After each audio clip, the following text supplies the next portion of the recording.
سر میرا سوال یہ ہے کہ کیا حضور وسلم کے روضہ مبارک کا دروازہ کسی وی آئی پی کے لیے، کسی بادشاہ کے لیے کھولا جاتا ہے؟ جی نہیں، یہ بھی ایک ایسا مسئلہ ہے جو لوگوں میں بہت پھیل گیا ہے اور غلط مشہور ہو گیا ہے لوگوں کے اندر۔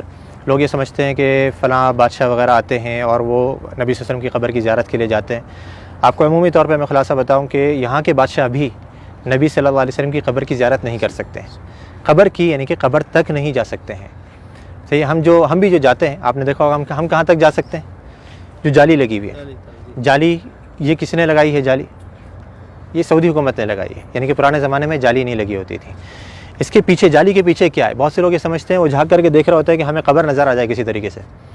قبر ناممکن ہے کہ نظر آ جائے، کیونکہ جالی کے پیچھے 3 دیواریں ہیں۔ ایک تو آپ جانتے ہیں کہ گھر کی دیوار تھی، آپ صلی اللہ علیہ وسلم کہاں پہ مدفون کیے گئے؟ گھر کے اندر مدفون کیے گئے تھے۔ حدیث آتی ہے نبی صلی اللہ علیہ وسلم کی کہ نبیوں کا انتقال جہاں پر ہو جاتا ہے وہیں پر ہی دفن کر دیا جاتا ہے۔ تو صحابہ کرام میں بہت بڑا اختلاف ہوا تھا جب آپ صلی اللہ علیہ وسلم کا انتقال ہوا کہ کہاں پہ دفن کرنا ہے۔ انصار نے کہا کہ انصار کے علاقے میں، مہاجروں نے کہا کہ ہمارے علاقوں میں، ہر کسی نے اچھی سے اچھی تجویز دینے کی کوشش کری اور چاہا کہ ہمارے علاقوں میں ہو۔ قریب تھا کہ تلواریں نکل جائیں۔ حضرت ابو بکر رضی اللہ عنہ آئے اور آ کر کے حدیث سنائی کہ میں نے نبی صلی اللہ علیہ وسلم سے سنا ہے کہ نبی کا انتقال جہاں ہو جائے وہیں دفن کر دینا چاہیے۔ تو صحابہ کرام یہ تھے کہ جو ابھی جنگ چھڑنے والی تھی، فوراً تلواریں اپنے بند کر دی گئیں، اور ساری ہمارے درمیان میں بھی یہی ہونا چاہیے کہ جب حدیث آ جائے تو ہمارے درمیان کسی بھی قسم کا اختلاف ہو وہ فوراً ختم ہو جائے۔ تو آپ صلی اللہ علیہ وسلم کو دفن کیا گیا کہاں پر؟ دیکھا گیا کہ آپ کا انتقال ہوا ہے حضرت عائشہ کے گھر کے اندر۔ آپ صلی اللہ علیہ وسلم حضرت عائشہ کی گود میں سر رکھے ہوئے تھے، آپ بیماری کی حالت میں تھے، بہت زیادہ بخار کی تپش میں تھے، تو آپ صلی اللہ علیہ وسلم کو وہیں پر ہی مدفون کر دیا گیا جس جگہ پہ آپ کا انتقال ہوا۔ تو وہ جگہ کون سی تھی؟ گھر۔ اب گھر کی ظاہری بات ہے 4 دیواری تھی، 4 دیواری کے باہر کچھ عرصے کے بعد پرانے زمانے میں ہی ایک اور دیوار بنائی گئی جس کے 6 کونے تھے، 6 کونے، یعنی کہ عام طور پہ 4 کونے ہوتے ہیں نا گھر کے دیوار کے، اس کے 6 کونے بنائے گئے تھے۔ یہ 6 کونے کیوں بنائے گئے تھے؟ پیچھے کی طرف سے، قبلہ بھی اس طرف ہے، جنوب میں، مدینہ کا جنوب میں قبلہ ہے، گھر ادھر ہے، گھر کے پیچھے کا جو علاقہ ہے وہاں پہ تیکون بنایا گیا تھا۔ جو دیواریں ہیں وہ تیکون کر کے بنائی گئی تھی۔ کیوں تیکون بنائی گئی تھی؟ تاکہ کوئی شخص جب نماز پڑھے تو اس کی سیدھ نبی صلی اللہ علیہ وسلم کی قبر کی طرف نہیں ہو، ادھر کوئی نماز نہ پڑھ سکے، تاکہ آپ صلی اللہ علیہ وسلم کی قبر سامنے نہیں آئے نماز کے درمیان میں۔ کیونکہ نبی صلی اللہ علیہ وسلم کی حدیث یہاں پہ لکھی ہوئی، آپ نے بورڈ پہ پڑھی ہوگی کہ آپ صلی اللہ علیہ وسلم نے قبرستان میں یا قبر کی طرف رک کر کے نماز پڑھنے سے منع کیا ہے۔ تو وہاں پہ یہ دوسری دیوار بنائی گئی۔ اب 2 دیواریں بنی ہوئی ہیں، تیسری دیوار ان دونوں دیواروں کے درمیان میں بنائی گئی، اس کے باہر نہیں۔ 2 دیواریں بنی ہوئی ہیں، ان کے درمیان میں یہ تیسری دیوار بنائی گئی۔ تو اس دیوار کے اوپر یہ گنبد کھڑا ہوا ہے، اس دیوار یا اس کے ساتھ میں کچھ چھوٹے موٹے ستون سے ہیں، ان کے اوپر یہ گنبد کھڑا ہوا ہے۔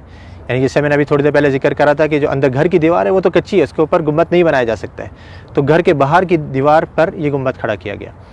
تو اب یہ 3 دیواریں ہیں، یہ 3 دیواروں کے اندر جو پہلی دیوار تھی، سب سے گھر کی جو دیوار تھی، اس کے اندر پہلے زمانے میں ایک کھڑکی تھی، ایک دروازہ تھا، اور اوپر ایک روشن دان تھا۔ روشن دان وہاں سے ہوا ہے۔ کھڑکی اور دروازہ جو پرانے زمانے میں بند کر دیا گیا تھا، رہ گیا تھا روشن دان۔ وہ بھی کچھ عرصے کے بعد اس ڈر سے کہیں کوئی پرندہ اندر گر کر کے مر نہ جائے اور اس کی بسان بدبو وغیرہ اندر پھیلے، وہ بھی بند کر دیا گیا بالکل۔ تو اب کوئی اندر جانے کی جگہ باقی رہی؟ نہ دروازہ ہے، نہ روشن دان ہے، نہ کھڑکی ہے، تو بادشاہ بھی نہیں جا سکتے۔ ہاں اگر کوئی جن کو اللہ نے صلاحیت دی ہو کہ وہ دیوار پار کر کے اندر چلے جائے تو ممکن ہے، لیکن انسان نہیں جا سکتے۔ تو اب وہ جو لوگوں کو غلط فہمی ہوتی ہے وہ یوں ہوتی ہے، لوگ یہ سمجھتے ہیں کہ دیکھو ہمارے سامنے دروازہ کھولا گیا اور وہ بادشاہ صاحب یا فلاں وزیر اعظم جو اندر جا رہے ہیں، وہ جالی کا دروازہ کھولا گیا، وہ دیواروں کا دروازہ نہیں، وہ دیواروں کا دروازہ تو پیک ہے بالکل، اس کو یہاں کے بادشاہ بھی اندر نہیں جا سکتے۔ تو وہ جالی جو ابھی سعودی حکومت نے لگائی ہے وہ اس لیے لگائی ہے کہ پہلے زمانے میں لوگوں نے گھر کی دیوار سے برکت لینی شروع کر دی تھی، اس کو چوما چاٹی یا اسے مسا کرنا، اس کو چھونا، تو یہ غلط کام ہے۔ جیسے میں نے ابھی ذکر کرا کہ نبی صلی اللہ علیہ وسلم نے آثار کے تتبع سے منع کیا ہے۔ نبی صلی اللہ علیہ وسلم کے بتائی ہوئی شریعت کے مطابق ہم نے عمل کرنا ہے۔ آپ نے کیسے سلام کرنا ہے نبی صلی اللہ علیہ وسلم کے اوپر، آپ وہ سلام کریں گے آپ کو اجر ملے گا، ثواب ملے گا۔ آپ نے جو سلامتی کی دعا کرنی ہے حضرت ابوبکر صدیق کے لیے، عمر فاروق کے لیے، اس پر اجر ملے گا، سنت کے کاموں پر آپ کو اجر ملے گا۔ لیکن دیواروں کی چوما چاٹی کرنا، یا جیسے بہت سے لوگوں کو دیکھا جاتا ہے مسجد نبوی کے در و دیوار کو ابھی بھی وہ اپنے رومال اتار کر کے اس پہ پھیر رہے ہوتے ہیں کہ اس کے اندر برکت منتقل ہو جائے، یا کوئی احرام کا کپڑا لایا ہوا ہوتا ہے، یا کوئی ٹوپی اتار کر کے اس پہ پھیر رہا ہوتا ہے، یہ سب غلط کام ہے۔ تو یہ پرانے زمانے میں جب شروع ہوئے تو اس زمانے کے جو علماء کرام تھے، لوگ کہتے ہیں نا یہ وہابی، تم تو اس زمانے کی پیداوار ہو، ہمیں بیچارے ہم وہابی کہتے ہیں، ہم تو اپنے آپ کو وہابی نہیں کہتے۔ تو یہ جو وہابیوں کے عقیدے ہیں نا، جو ان کی نظر میں وہ پرانے زمانے سے چلے آ رہے ہیں، تو اس زمانے کے اندر یہ دوسری دیوار بنائی گئی، گھر کے باہر ایک اور دیوار بنائی گئی تاکہ لوگ گھر کی دیوار تک نہیں پہنچ سکیں۔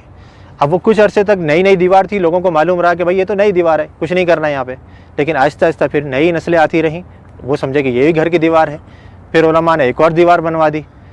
پھر آخر میں سعودی حکومت نے کہا کہ ہو سکتا ہے لوگوں کے ذہنوں میں یہ چیز رہے کہ دیواریں ہم بناتے رہیں گے تو سمجھیں گے گھر کی دیوار ہے، تو ہم جالی لگوا دیتے ہیں۔